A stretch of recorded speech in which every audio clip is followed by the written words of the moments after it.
Assalamualaikum warahmatullahi wabarakatuh. Perkenalkan, nama saya Elsa Aulia Utami dengan NIM 12370320967, kelas 3G Akuntansi UIN Suskaryau.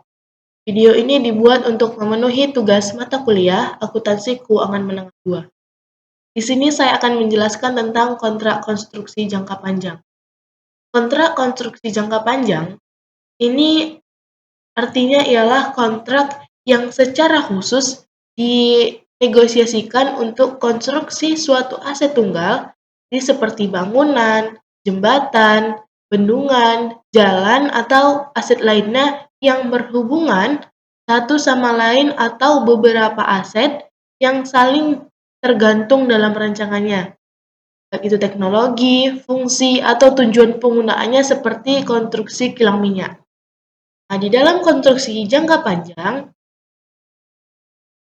ini dimuat dalam PSAK 37 revisi 2010, dan kontrak konstruksi jangka panjang ini terbagi menjadi dua jenis. Yang pertama ialah kontrak harga tetap. Kontrak harga tetap ini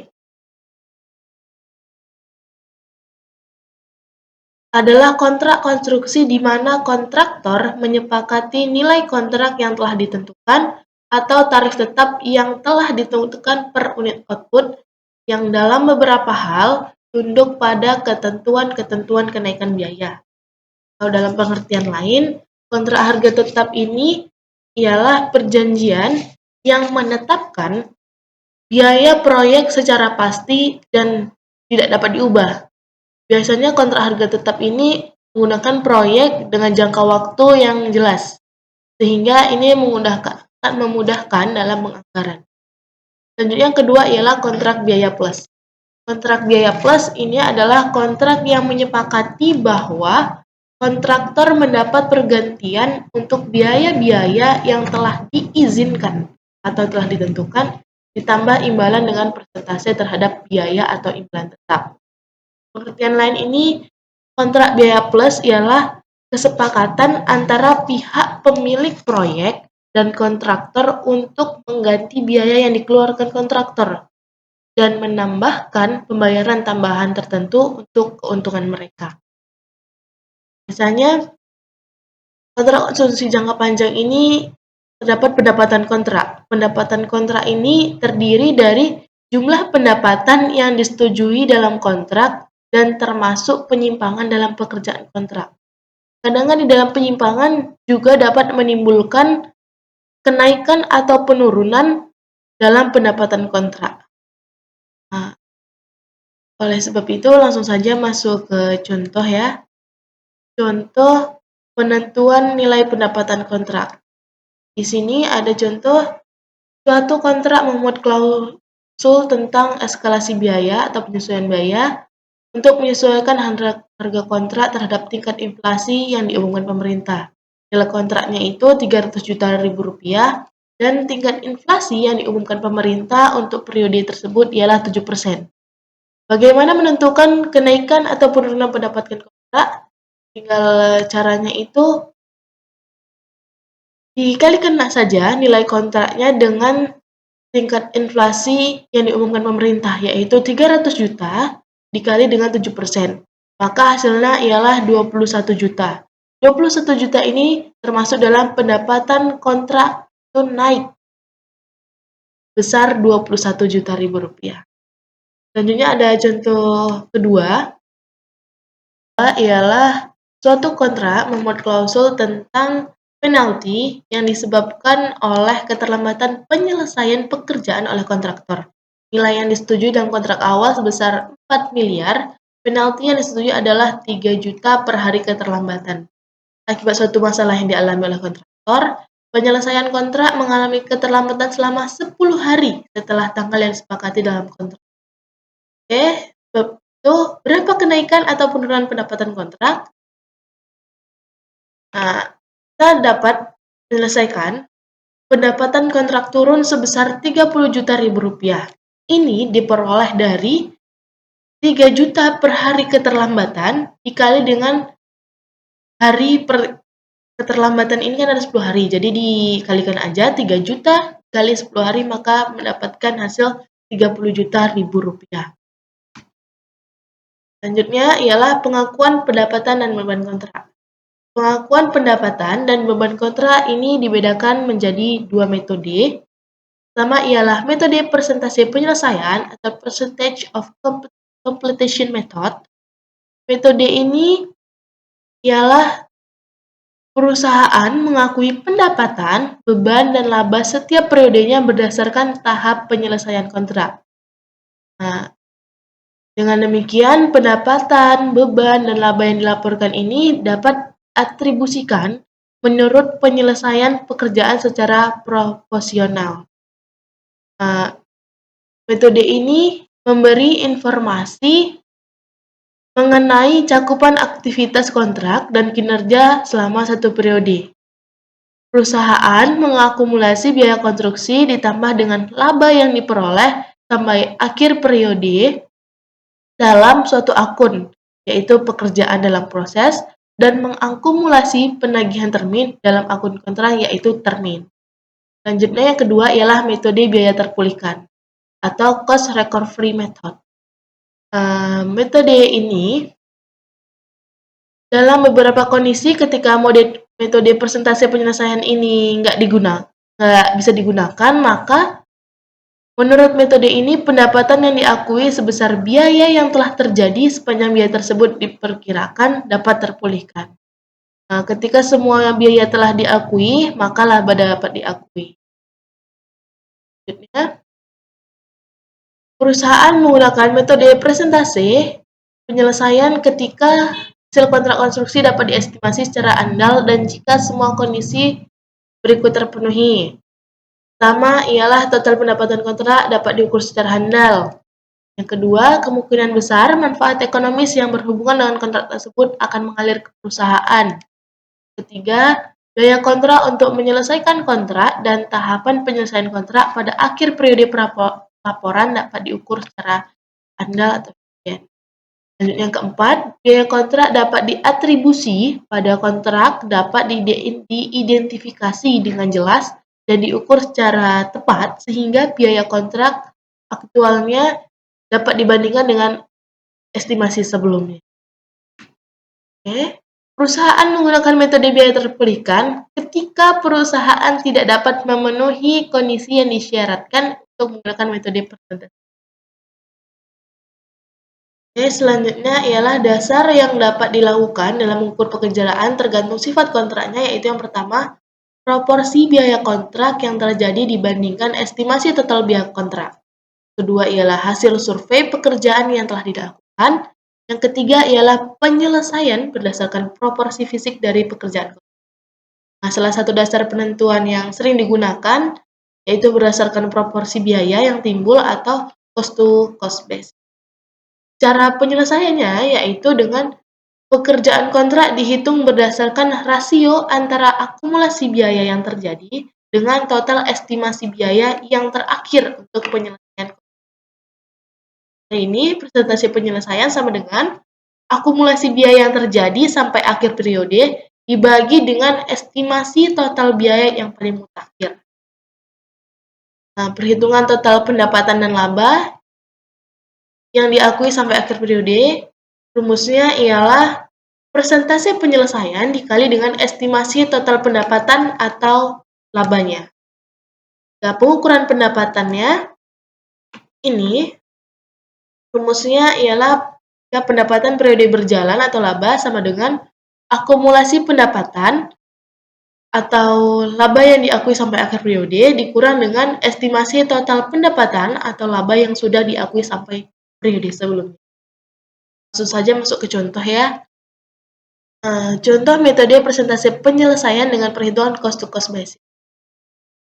Yang PT Buana Karya merupakan kontraktor yang berspesialisasi dalam pembangunan jalan dan saat ini mempunyai kontrak untuk membangun jalan senilai 18 miliar. Estimasi biaya kontrak adalah 16 miliar dan periode pekerjaan akan memakan waktu selama 3 tahun.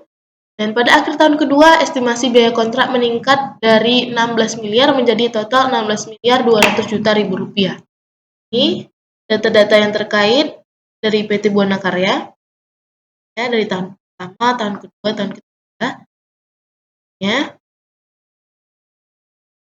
Ya, selanjutnya perhitungan tahap penyelesaian pekerjaan konstruksi menggunakan cost to cost basis.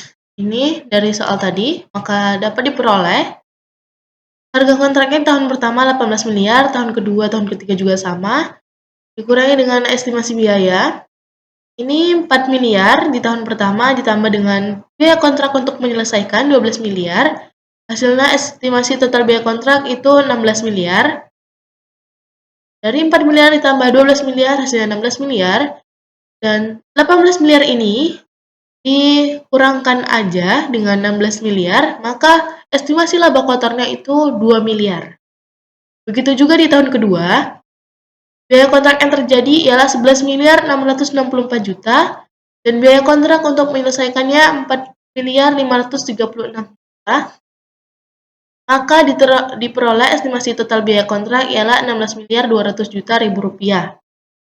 Nah, maka langsung saja 18 miliar dikurangkan dengan 16 miliar 200 juta ini hasilnya ialah 1 miliar 800 juta ribu rupiah. Itu juga di tahun ketiga juga sama. Ini persentase penyelesaian 25% diperoleh dari 4 miliar biaya kontrak yang terjadi dibagi dengan estimasi total biaya kontrak yaitu 16 miliar, maka diperoleh 25%.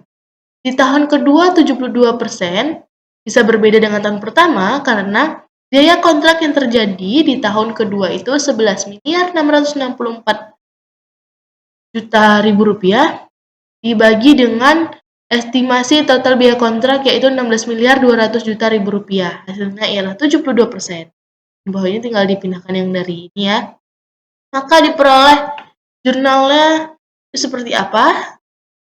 Jurnalnya 6 ribuan rupiah ialah untuk mencatat biaya konstruksi. Jurnalnya pekerjaan dalam proses pada material, kas, utang, dan lainnya. Ini tahun pertama 4 miliar, tahun kedua, tahun ketiga. Yang kedua ialah untuk mencatat tagihan termin. Jurnalnya piutang usaha pada termin. Sebesar di tahun pertama yaitu 3 miliar 600 juta ribu rupiah pada debit dan di posisi debit, dan termin di posisi kredit sebesar 3 miliar 600 juta ribu rupiah. Ini diperoleh angka-angkanya dari yang sebelumnya tadi ya, soal sebelumnya tadi, yang di perhitungan yang di data-data PT Buana Karya tadi. Dan untuk mencatat penerimaan tagihan, itu jurnalnya kas pada piutang usaha. Besarnya seperti yang di data-data sebelumnya, tinggal dibuat jurnalnya aja.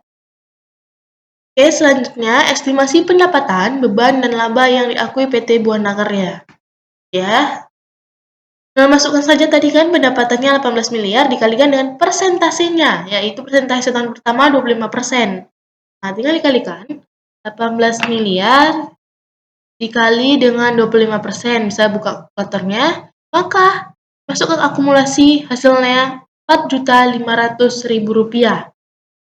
Maka langsung saja diakui di periode perjalanannya juga sama 4.500.000 rupiah. Bebannya tadi di data-data PT Buana Karya itu kan 4 juta. Maka diakui periode perjalanan juga 4 juta. Laba kotornya selisihnya saja 4.500.000 dikurang dengan 4 juta hasilnya 500.000 rupiah. Tahun kedua, ini pendapatannya yang tadi kan 18 miliar dikalikan dengan persentase tahun kedua 72%. Maka hasilnya 12.960.000 rupiah. Bebannya seperti di data-data yaitu 11.664.000 rupiah. Nah, tadi kan sudah ada tahun pertama, maka diakui di periode lalunya ada diisi. Kalau tadi tahun pertama kan periode lalunya tidak ada, jadi kosong. Langsung ke periode berjalan. Kalau di tahun kedua, masukkan dari periode tahun pertama, yaitu 4.500.000. Jadi 12.960.000 ini dikurang dengan 4.500.000 rupiah, hasilnya ialah 8.460.000 rupiah. Bebannya juga sama, subsidi dari diakumulasi dengan periode yang lalu, maka periode berjalannya di bebannya ini Rp7.664.000. Maka diperoleh laba kotor di akumulasi ini Rp1.296.000. Kalau periode lalunya juga tinggal dibuat selisihnya aja, dapatlah laba kotornya. Selanjutnya di tahun ketiga juga sama, 18 miliar dikalikan persentasenya jadi 18 juta, bebannya 16.200.000, maka selisihnya Rp1.800.000, itu jadi laba kotor. Nah, kalau periode berjalannya juga sama sebelumnya, dari akumulasi di tahun kedua ini dibuat juga di tahun ketiga. Maka selisih dari 18 juta dikurang dengan 12.960.000, yaitu Rp5.040.000. Bebannya juga sama, Rp16.200.000 dikurang dengan periode ini, beban di tahun kedua Rp11.664.000, hasilnya ialah Rp4.536.000, yaitu peroleh laba kotor pada periode berjalannya ialah Rp504.000.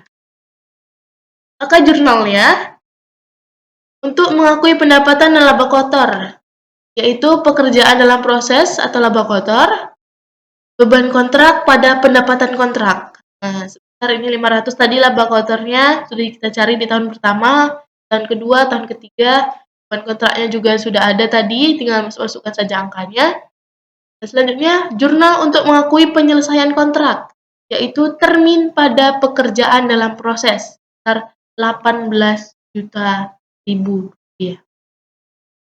Oke, selanjutnya ini di mutasi akun pekerjaan dalam proses. Nah, ini kan PT Buana Karya ini terus mengakumulasi biaya kontrak yang terjadi ditambah dengan laba yang diakui pada akun pekerjaan dalam proses. Untuk memonitor catatan akumulasi biaya yang terjadi atau ditambah laba pada akhir periode.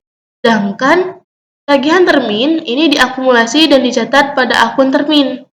Setelah pekerjaan konstruksi selesai dan diserah terima kepada pelanggan, maka pekerjaan dalam proses dan akun termin ini akan dibalik.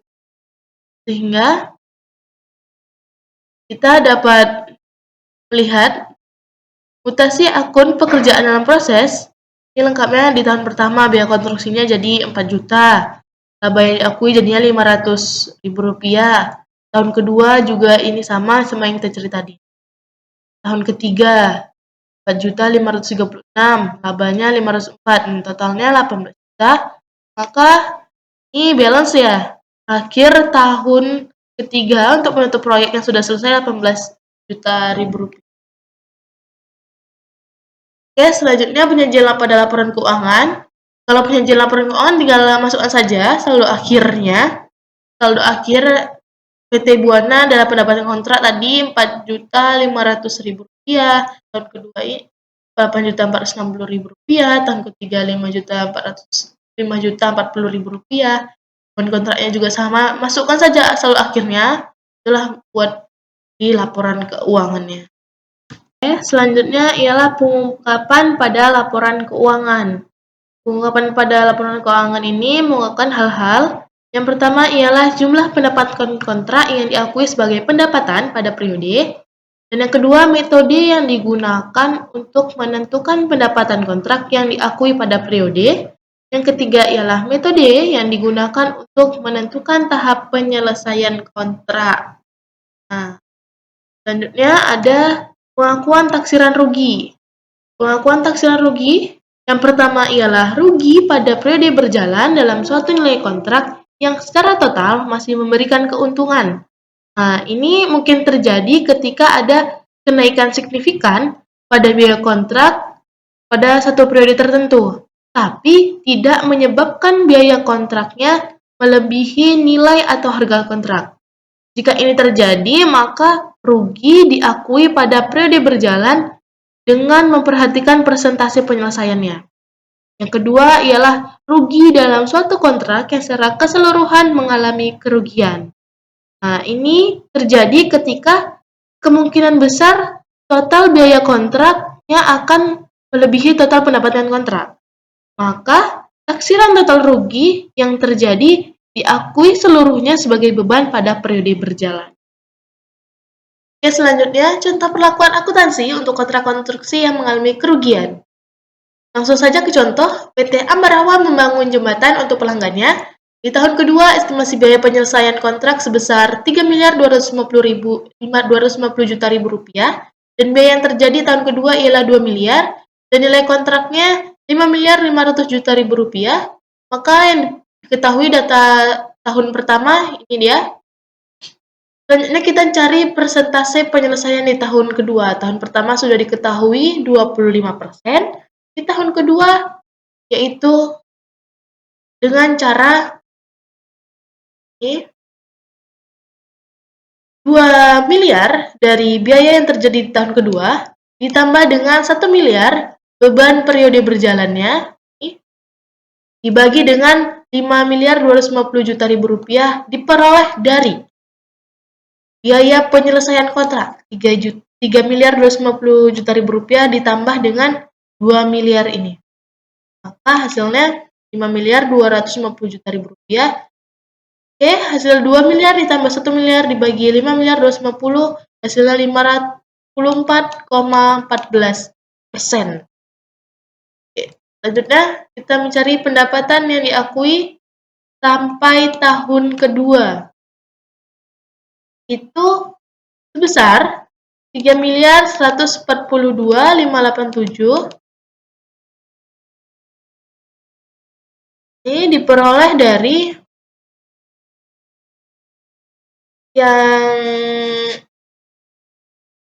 57,14% ini dikali dengan 5.500 juta rupiah.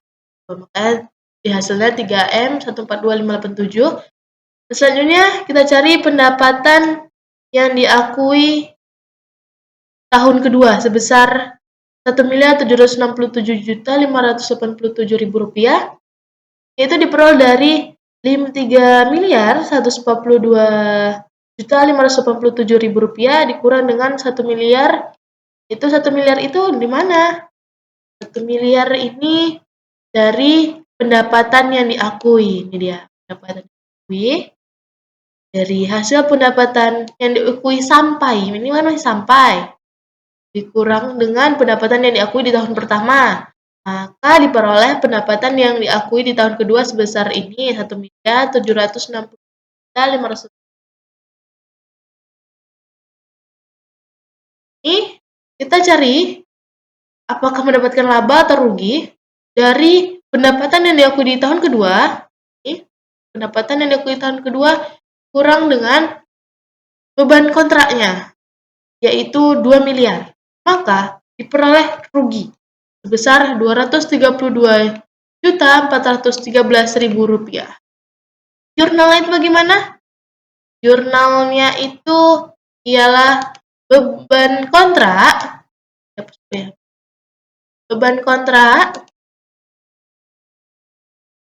pada pendapatan kontrak, pekerjaan dalam prosesnya ini rugi.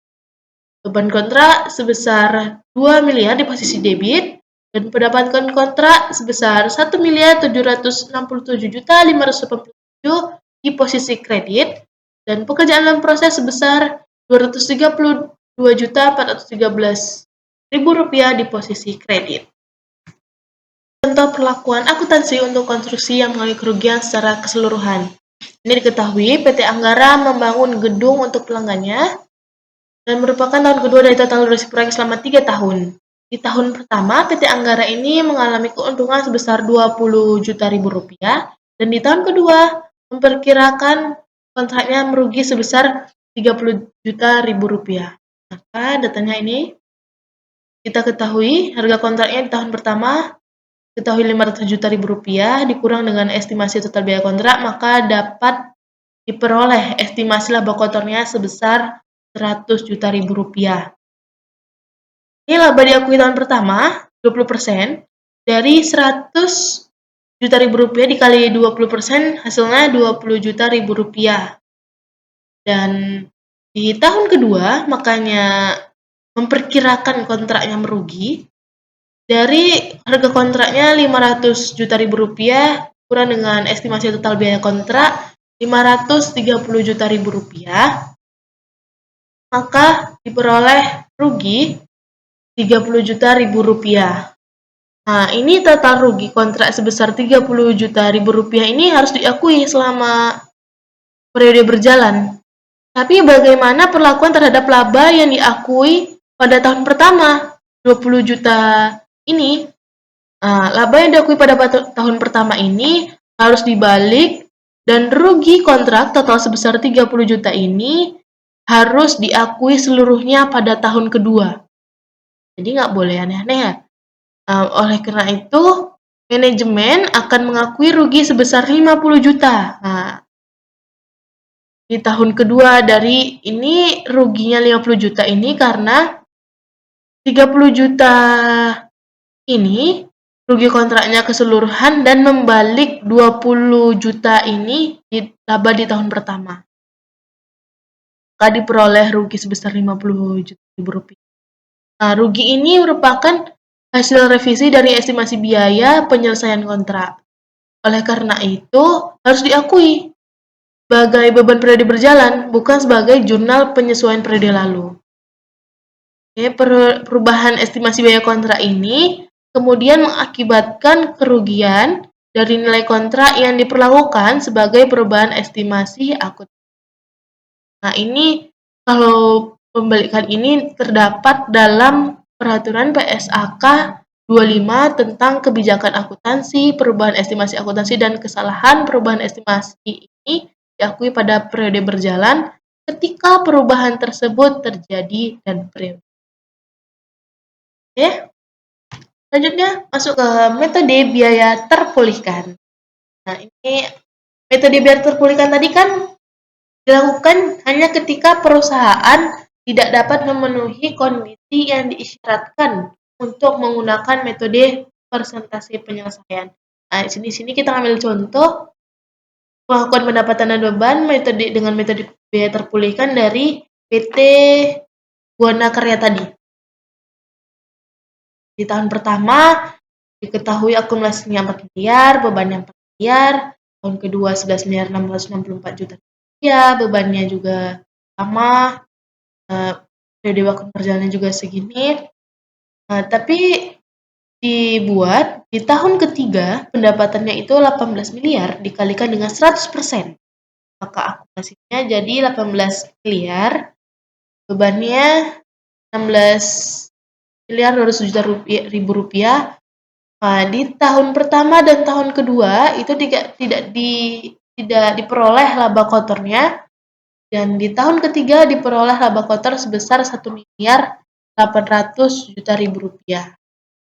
Dan diakui di periode berjalannya juga sama, 6 miliar 336 juta ini dari selisih 18 miliar dikurang dengan 11 miliar 660 juta rupiah.